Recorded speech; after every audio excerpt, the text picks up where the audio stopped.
अस्सलाम वालेकुम दोस्तों, मार्केट अपडेट के साथ एक बार फिर आप लोगों के साथ हाजिर हूँ। दोस्तों यहाँ मैं आप लोगों को कुछ अपडेट करता हूँ मार्केट के बारे में, कहाँ आप लोगों को आज का ट्रेड लेना है और कहाँ आप लोगों को सेल करना है। तो चलिए शुरू करते हैं बिना टाइम वेस्ट किए।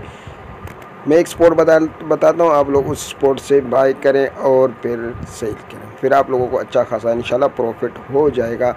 यहाँ मैं आप लोगों को एक स्पॉट बताता हूँ, यहाँ ऊपर तकरीबन ये स्पॉट बन जाता है हमारा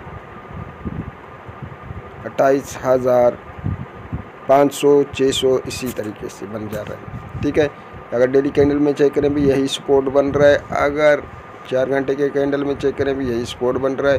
तो आप लोग यहाँ अगर मार्केट आज के दिन आप लोगों को ख्याल रखना है कि मार्केट कब यहाँ टच करे, या तो आप अपना ऑर्डर लगा के रख सकते हो।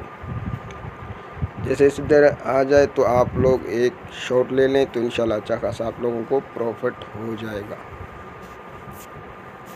इस तरीके से अगर मार्केट टच करे तो आप लोग शॉर्ट लेंगे, और अगर हमारा नीचे स्पॉट पे आ जाए तो आप लोग अपना प्रॉफिट बुक करेंगे।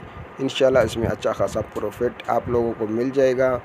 मिलते हैं नेक्स्ट वीडियो में। आप लोगों को वीकली कैंडल के बारे में कुछ बताना है, आने वाला वीडियो होगा तो लाजमी वो वीडियो भी चेक करें।